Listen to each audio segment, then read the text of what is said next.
नमस्कार, आप देख रहे हैं न्यूज 18। मैं हूं आपके साथ मेनका चौधरी और अब खबरें विस्तार से देख लेते हैं। नानकमत्ता डेरा कार सेवा प्रमुख बाबा तरसेम सिंह की हत्याकांड का मुख्य आरोपी एनकाउंटर में जख्मी हुआ। आरोपी सरबजीत सिंह के दोनों घुटनों में गोली लगी है। उधम सिंह नगर पुलिस आरोपी को पंजाब से गिरफ्तार कर लेकर आ रही थी और इसी दौरान काशीपुर के पास टायर फटने से गाड़ी पलट गई और आरोपी एक पुलिसकर्मी की पिस्टल छीनकर भागने की कोशिश करने लगा। उसने टीम पर गोली भी चलाई है। इसी दौरान एक पुलिसकर्मी के बाजू को छूकर गोली निकली। वहीं पुलिस की जवाबी कार्रवाई में आरोपी सरबजीत के दोनों घुटनों में गोली लगी और वो जख्मी हो गया, जिसके बाद आरोपी को अस्पताल ले जाया गया। आपको बता दें, 28 मार्च 2024 को नानकमत्ता में बाबा तरसेम की हत्या हुई थी।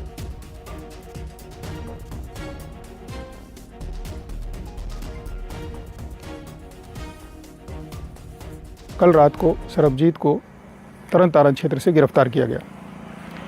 जब इसे उधम सिंह नगर जनपद में ले आया जा रहा था, उस समय वाहन का टायर फट गया और वाहन का एक्सीडेंट हो गया। सरबजीत के द्वारा सब इंस्पेक्टर संजय कुमार से पिस्टल छीनकर भागने का प्रयास किया गया। सरबजीत का पीछा पुलिस के द्वारा किया गया और उसे रोकने का प्रयास किया गया, जिसमें सरबजीत ने पुलिस पर फायर कर दिया। जवाब में पुलिस के द्वारा भी फायर किया गया और सरबजीत के दोनों पैरों में गोली लगी। उत्तराखंड के मुख्यमंत्री पुष्कर सिंह धामी ने दिल्ली में बुधवार को आरएसएस मुख्यालय पर संघ पदाधिकारियों से मुलाकात की, जिसमें समसामयिक विषयों पर चर्चा हुई। आज सीएम धामी केंद्रीय नेताओं से मुलाकात कर सकते हैं।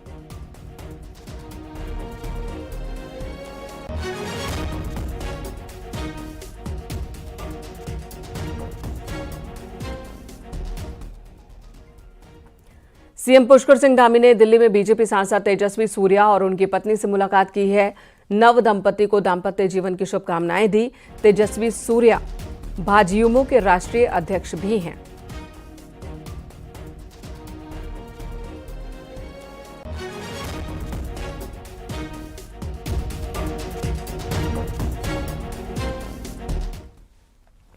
उत्तराखंड में लव जिहाद, लैंड जिहाद, थूक जिहाद, मजार जिहाद के बाद अब जिहाद शब्द पर राजनीति गर्मा गई। कांग्रेस की एक प्रवक्ता ने जिहाद शब्द को पॉजिटिव शब्द कहा तो सियासत में उबाल आ गया। बीजेपी ने इसे जिहाद का कांग्रेसी महिमामंडन करार दिया तो कांग्रेस पार्टी अब इस बयान से खुद को अलग करते दिख रही है।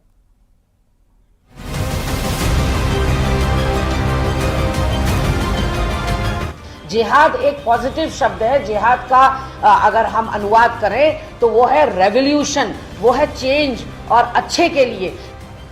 ये है उत्तराखंड कांग्रेस की प्रदेश प्रवक्ता गरिमा दसौनी।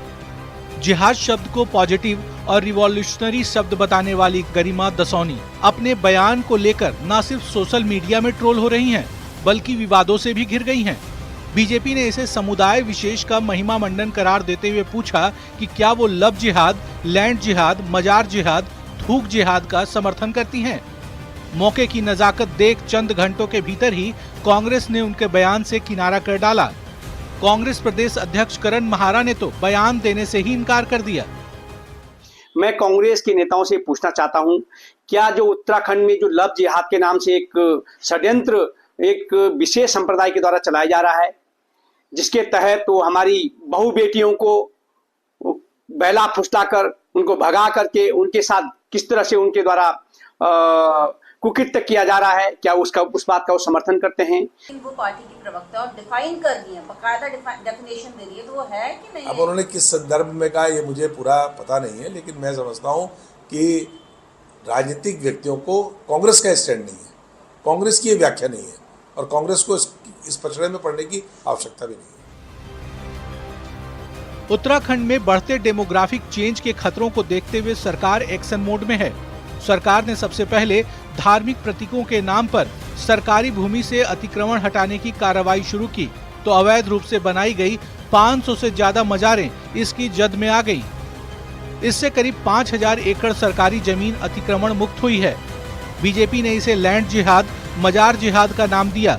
समुदाय विशेष के युवकों द्वारा नाम बदलकर पहाड़ की भोली भाली लड़कियों को बहलाने फुसलाने के मामले सामने आए तो सरकार ने सख्त रूप दिखाया, जिसे लव जिहाद का नाम दिया गया। अब इसी जिहाद शब्द को कांग्रेस प्रवक्ता ने परिभाषित किया तो बीजेपी ने पूरी पार्टी के खिलाफ हल्ला बोल दिया। बीजेपी कांग्रेस से पूछ रही है कि क्या वो लैंड जिहाद की पक्षधर है। बीजेपी कांग्रेस से पूछ रही है कि क्या वो थूक जिहाद के पक्षधर है। बीजेपी कांग्रेस से पूछ रही है कि उत्तराखंड में जो तमाम अवैध मदरसे संचालित हो रहे हैं, सैकड़ों बच्चों के भविष्य के साथ इन मदरसों में जो खिलवाड़ किया जा रहा है, क्या कांग्रेस उसकी पक्षधर है। अब सभी की नज़र इस बात पर रहेगी कि कांग्रेस प्रवक्ता गर्मा दसोनी जो ट्रोल होने लगी है अपने जिहाद को डिफाइन करने के प्रयास में, कांग्रेस इसका क्या काउंटर देती है, कांग्रेस इसका क्या जवाब देती है। कैमरा पर्सन दीपक उपाध्याय के साथ सुनील नौप्रभात, न्यूज़ 18 देहरादून।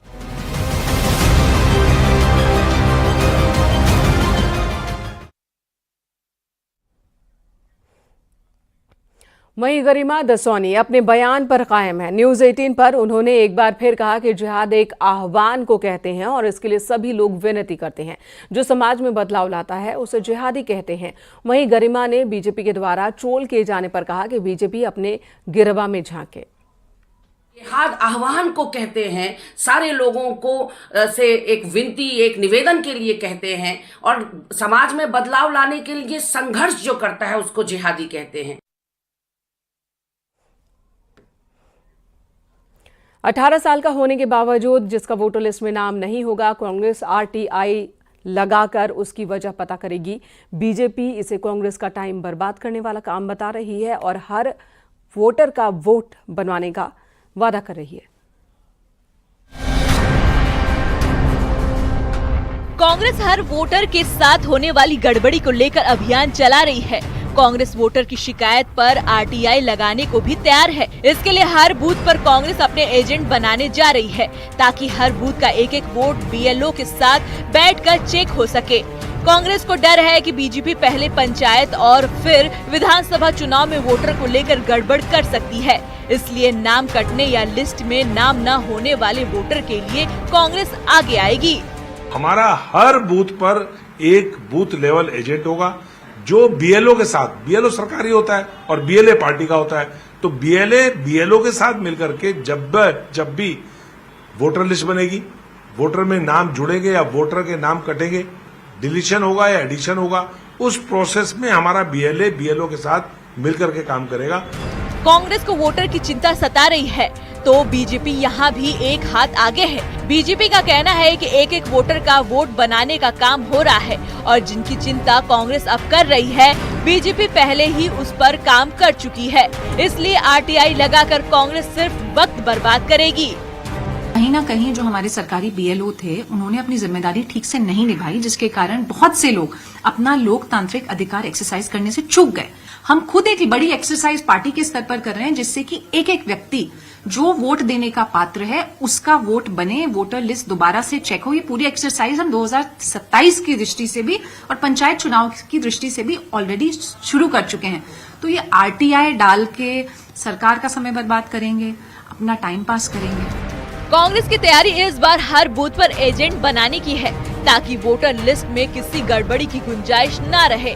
अब बीजेपी यहाँ भी कांग्रेस के लिए कोई मौका नहीं छोड़ना चाहती है और पहले से वोटर लिस्ट मेंटेन करने के काम में जुट गई है। दीपांकर भट्ट, न्यूज़ 18 देहरादून।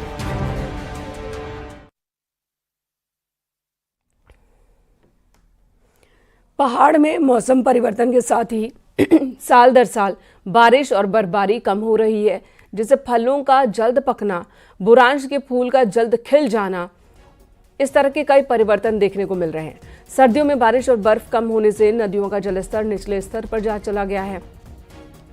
जंगलों में आग की घटनाएं तेजी से बढ़ी हैं और ऐसे में तापमान का तेजी से बढ़ना खतरे की घंटी है।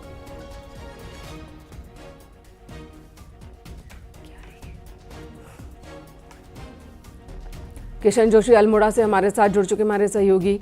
किशन, पहाड़ों पर मौसम तेजी से बदल रहा है, कई वैज्ञानिक अब तक चिंता जाहिर कर चुके हैं और कई जगहों पर शोध कार्य भी चल रहे हैं कि इसकी वजह क्या है, तो क्या कुछ हासिल हो रहा है? और अल्मोड़ा में अगर हम परिवर्तन की बात करें तो किस तरह के परिवर्तन वहां अभी तक देखने को मिल रहे हैं? मेनका, देखिए कि पिछले 30 साल का डाटा ये कहता है कि धरती पर जो गर्म होने की रफ्तार है वो 0.03 के हिसाब से हर साल जो है गर्मी बढ़ रही है। और बरसात की बात करें तो कम से कम 500 मिलीमीटर जो है बारिश कम हो रही है। तो इसका असर धीरे धीरे जो है पूरे सिस्टम पर पड़ रहा है। फलों का जल्दी पकना शुरू हो जा रहा है। बुरास जो मार्च में खिलता था वो जनवरी और दिसंबर में दिखाई दे रहा है। अन्य भी जो फूल है वो जल्दी खिल जा रहे हैं, जल्दी लग जा रहे हैं, जो पूर्ण रूप से विकसित नहीं हो रहे हैं। इसके साथ ही जो ग्लेशियरों पर बर्फबारी जम के सर्दियों में होती थी वो ग्लेशियरों पर बर्फबारी नहीं हो रही। ग्लेशियर टूट के छोटे छोटे ग्लेशियर के रूप में विकसित हो रहे हैं जो आने वाले भविष्य को खतरा दे रहे हैं। इसके साथ ही कई वैज्ञानिकों का जो रिसर्च है वो ये बताता है कि आने वाले समय में अगर हमने इसको मेंटेन नहीं किया, अगर जंगलों में आग बढ़ती रही तो आने वाले भविष्य जो है खतरा होगा और जो है धरती का तापमान बढ़ेगा। धीरे धीरे जो आम लोग हैं, आम जनता है, उनके जीवन पर किस तरह का असर पड़ा है और साथ ही जानकार क्या कह रहे हैं, विशेषज्ञ क्या कह रहे हैं कि जो समस्या खड़ी हो रही है उस समस्या का समाधान क्या है? क्योंकि विकास तो जरूरी है, सड़कें बनेंगी तो पहाड़े टूटेंगी ही, पेड़ काटे जाएंगे ही, क्योंकि लोगों को सहूलियत भी चाहिए। वहीं कुछ और भी अगर हम बात कर लेते हैं विकास की, फैक्ट्रीज की जरूरत है नौकरी के लिए, तो तमाम चीजों की भी जरूरत है। ऐसे में सामंजस्य कैसे बने? देखिए मेनका ये बहुत जरूरी है कि पहाड़ पे सड़क भी चाहिए, हर गांव को सड़क से भी जोड़ना ये बिल्कुल तय है, लेकिन इसके मानकों को जो है पूर्ण किया जाए। कहीं कहीं बड़े बड़े जेसीबी से जो पहाड़ काटे जा रहे हैं वो लगातार भूस्खलन की चपेट में आ जा रहे हैं। उसके साथ जंगलों में आग पर काबू पाने के लिए कोई ठोस रणनीति बनाई, ग्रामीणों का सहयोग लिया जाए जिससे जो है जंगल नहीं जलेंगे तो जो धरती गर्म हो रही है वो धीरे धीरे कम हो सकती है। इसके साथ ही जो है जो लगातार पेड़ जहाँ काटे जा रहे हैं उन पे जो है जो संरक्षित पेड़ है, जो चौड़ी पत्ती के पेड़ है, इनको बढ़ाया जाए। वैज्ञानिकों का है धीरे धीरे इस पे जो है वैज्ञानिक सरकारों को दे रहे हैं और सरकार इन पे काम कर रही है। मेनका जी धन्यवाद किशन इस वक्त पूरी बातचीत के लिए। इधर रामनगर वन प्रभाग में बाघों की संख्या बढ़ रही है जो वन विभाग के लिए बड़ी चुनौती है। वन विभाग को बाघों को शिकारियों से बचाना एक चुनौती बन गई है। इसी के साथ मानव वन्यजीव संघर्ष में हो रहा इजाफा भी एक मुसीबत है। इन चुनौतियों से पार पाने के लिए वन विभाग को खास प्लानिंग के तहत काम करने की जरूरत है ताकि बाघों को भी बचाया जा सके और मानव वन्यजीव संघर्ष कम किया जा सके।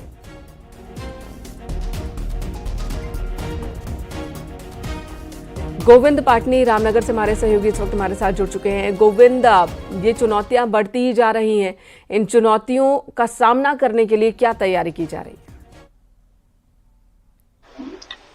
मेनका जिस तरीके से बाघ जिस तरीके से बढ़ रहे हैं निश्चित रूप से चुनौतियां बढ़ रही है, क्योंकि जो बाघ बढ़ेंगे कॉर्बेट के अंदर वो बाहर निकलेंगे और बाहर निकलेंगे तो निश्चित है कि वो आबादी की तरफ का भी रुख करेंगे या जंगल का रुख करेंगे। कई बार वो आबादी का रुख कर लेते हैं जिससे इंसान के साथ इनका जो है टकराव हो जाता है। और इसके साथ साथ जो रामनगर डिवीजन है या तराई वेस्ट फॉरेस्ट डिवीजन है या हल्द्वानी डिवीजन है, इनमें भी बाघ बढ़ने की सूचनाएं हैं। तो वहां भी अगर बाघ बढ़े तो वो उसका भी परिणाम जो है वो जब बाघ बढ़ेंगे तो निश्चित रूप से उनसे टकराव की संभावना बढ़ने की पूरी संभावना रहेंगी।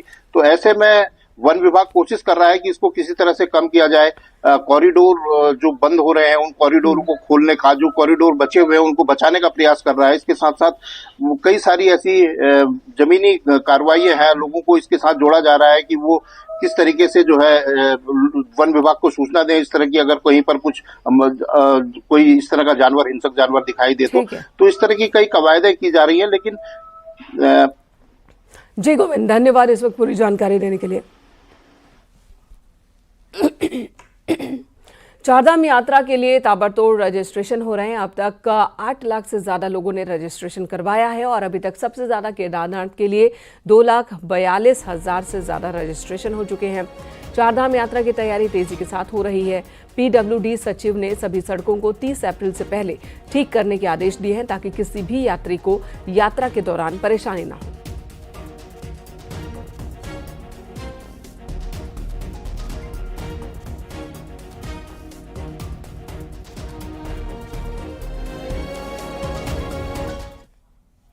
प्रॉपर होल्डिंग एरिया, अगर आप इधर बद्रीनाथ जी के और केदारनाथ जी के रूट पे देखें तो हरिद्वार, ऋषिकेश, छोटी सी होल्डिंग एरिया व्यासी, श्रीनगर, रुद्रप्रयाग, इन सब जगहों पर हम लोगों ने अपनी होल्डिंग एरिया, वहां पर कितने ऐसे स्थान हैं जो कि निःशुल्क सेवा में दिए जा सकते हैं। लोगों का प्रयास यही है कि यात्रा इस बार की सुखद हो, सुरक्षित हो, साथ ही साथ सभी कार्यदायी संस्थाओं द्वारा अपने काम को समय से पूरा किया जा रहा। और सभी को ये निर्देश दिया गया है कि 30 अप्रैल से पहले टोटल जो काम है सड़कों की स्थिति सही की जाए, पब्लिक को कोई इनकन्वीनियंस नहीं होनी चाहिए और चारधाम यात्रा शुरू होने से पहले जो भी रंगाई पुताई, सतह जो सुधारीकरण और जो भी काम किया जाना है उसको कंप्लीट किया जाए, जो मलबा पड़ा हुआ है उसको हटाया जाए।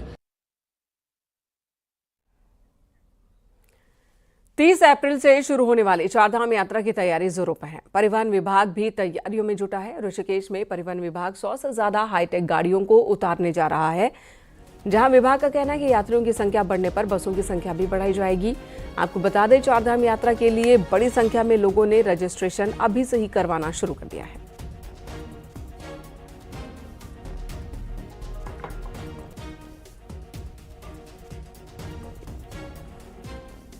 हर वर्ष की भांति रोडवेज अपनी भूमिका निभाएगा और प्रशासन की और शासन की पूरी मदद करेगा।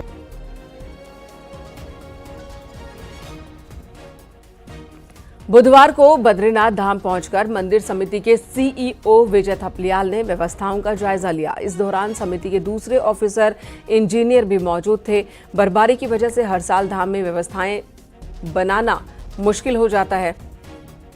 सीईओ विजय थपलियाल ने कहा कि मुख्यमंत्री और गढ़वाल कमिश्नर की ओर से निरीक्षण के निर्देश दिए गए थे ताकि यात्रा शुरू होने से पहले सभी काम पूरा कर लिए जाएं। उन्होंने कहा कि बर्फ हटने के बाद मंदिर समिति अपना काम शुरू करेगी। उसने देखा कि जो भी हमारे बद्रीनाथ धाम के जो कपाट के हमें काम कराने हैं उसको लेकर हम अपने जो इंजीनियर है उनके साथ गए और वहाँ पे हम जितने भी रिपेयरिंग के काम है, जैसे ही बर्फ़ का काम लगभग खत्म हो जाएगा उसके बाद हमारी टीम तुरंत जाएगी और वहाँ पर अपना काम शुरू करेगी। और मुझे आशा ही नहीं, पूरा विश्वास है कि इस बार श्रद्धालुओं को बहुत अच्छे से दर्शन होंगे। ऋषिकेश कर्णप्रयाग रेल लाइन से जुड़ी बड़ी खबर। कर्णप्रयाग ऋषिकेश रेल लाइन के अंतिम स्टेशन सिवाई में टनल आर पार हो गई। गौचर से सिवाई टनल का ब्रेक थ्रू हुआ। वहीं टनल के आर पार होने पर कर्मचारियों, अधिकारियों और मजदूरों ने जश्न मनाया। इससे पहले स्केप टनल का ब्रेक थ्रू हो चुका।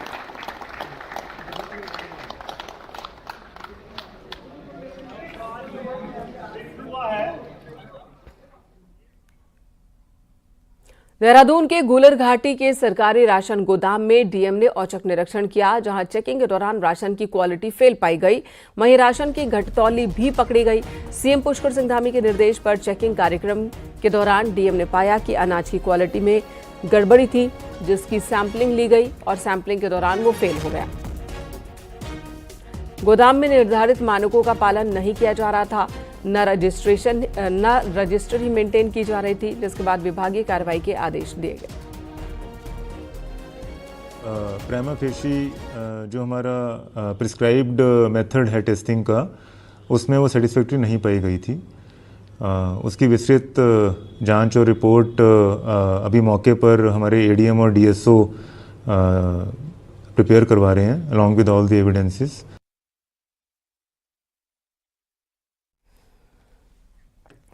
इधर रामनगर की कोसी और दापका नदी में बड़ी मशीनों से खनन जारी है। वन विभाग का कहना है कि खनन में लगी बड़ी मशीनों के खिलाफ कार्रवाई की जा रही है और खनन काम में बड़ी मशीनों को लगाने पर कार्रवाई हो रही है।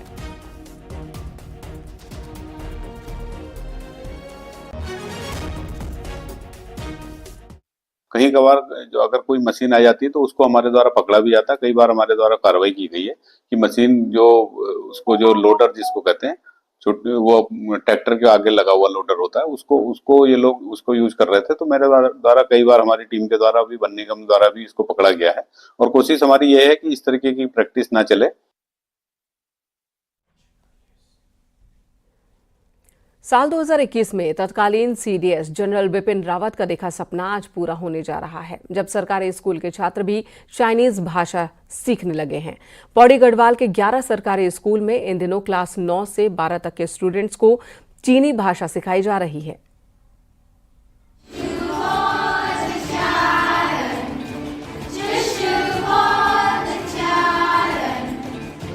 पौड़ी गढ़वाल के 11 सरकारी स्कूल में इन दिनों क्लास 9 से 12 क्लास के स्टूडेंट्स चीनी भाषा सीखने लगे हैं।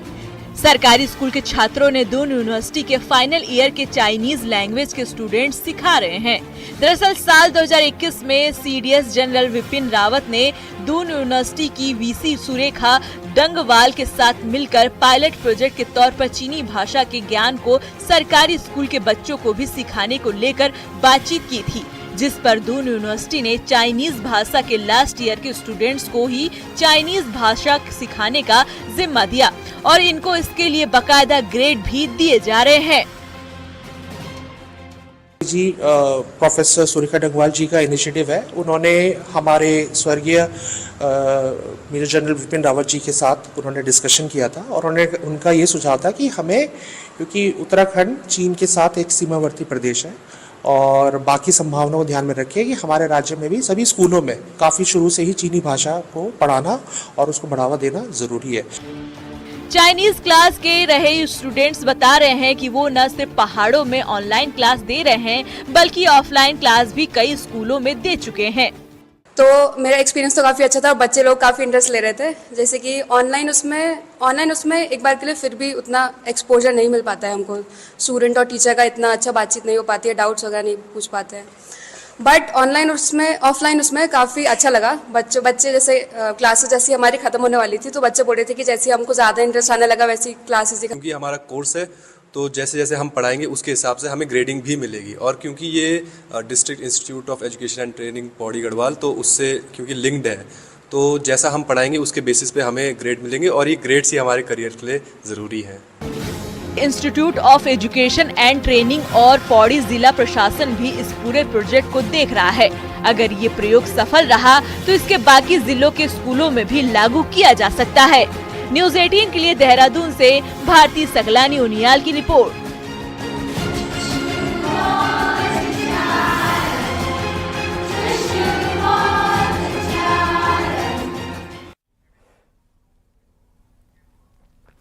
नैनीताल में हल्द्वानी अल्मोड़ा हाईवे पर बुधवार को एक बड़ा सड़क हादसा हुआ। दरअसल पिथौरागढ़ से अल्मोड़ा होते हुए हल्द्वानी आ रही KMOU की बस का अचानक ही ब्रेक फेल हो गया। जिस समय ब्रेक फेल हुआ उस समय बस जोरीकोट के करीब वीरभट्टी के पास थी और हल्द्वानी के लिए आ रही थी। बस में 30 से ज्यादा यात्री थे। जिस जगह पर हादसा हुआ वहां पर एक तरफ गहरी खाई थी तो दूसरी तरफ पहाड़। बस के ड्राइवर ने हिम्मत दिखाई और बस का हैंडल पहाड़ की तरफ मोड़ लिया और बिना ब्रेक वाली तेज रफ्तार बस पहाड़ से जा टकराई। बस सड़क पर ही पलट गई और यात्रियों की जान बच गई। हालांकि कुछ यात्रियों को चोट जरूर पहुंची।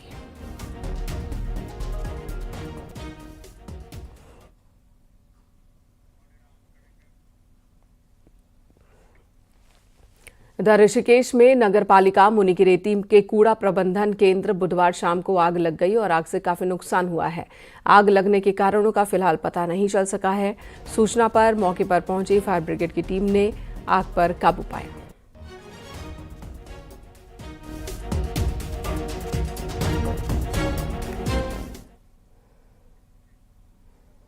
पहाड़ की 10 बड़ी खबरों पर नजर डालते हैं पहाड़ टॉप 10 में। उत्तरकाशी जिला मुख्यालय के मुखेम रेंज के जंगलों में आग लग गई जिसके बाद दूर तक धुआं उठता नजर आया। दिल्ली हाईकोर्ट के जज के घर मिले पैसों के मामले पर अब नैनीताल हाईकोर्ट के वकीलों ने मांग की है कि अगर कुछ गलत है तो कार्रवाई होनी चाहिए। अल्मोड़ा के हवालबाग में सरकार के 3 साल पूरा होने पर बहुउद्देशीय शिविर का आयोजन किया गया जिसमें जनता से जुड़ी समस्याएं सुनी गई। धामी सरकार के 3 साल पूरा होने पर चंपावत के लोहा घाट में कार्यक्रम आयोजित किया गया। इस दौरान बीजेपी नेताओं ने धामी सरकार के 3 साल के कार्यकाल को ऐतिहासिक बताया। हरिद्वार के लक्सर के बीएसपी विधायक मोहम्मद शहजाद ने अवैध मदरसों पर कार्रवाई का विरोध किया है और इसे भेदभावपूर्ण बताया। अल्मोड़ा के हवालबाग में विवेकानंद पर्वतीय कृषि अनुसंधान संस्थान ने किसान मेला का आयोजन किया। मेले में उन्नत बीज और कृषि यंत्रों की जानकारी दी। चमोली में चिपको आंदोलन की 51वीं वर्षगांठ धूमधाम से मनाई गई। रैणी गांव में पर्यावरण क्षेत्र में अच्छा काम करने वाले सम्मानित किए गए। रुड़की में ऑपरेशन मुक्ति के तहत पुलिस, एनसीसी और एनएसएस से जुड़े स्कूली छात्रों ने शहर में रैली निकाली और लोगों को नशे के खिलाफ जागरूक किया। रामनगर के खुलने वाले चांदनी जोन का विरोध कम नहीं हो रहा है। गांव वालों ने बुधवार शाम वन मंत्री और डीएफओ का पुतला जलाया। अल्मोड़ा इंटर कॉलेज में सपनों की उड़ान कार्यक्रम का आयोजन किया गया जिसकी शुरुआत मुख्य विकास अधिकारी ने की। यहाँ रुकेंगे एक और ब्रेक के लिए। खबरें ब्रेक के बाद भी जारी हैं।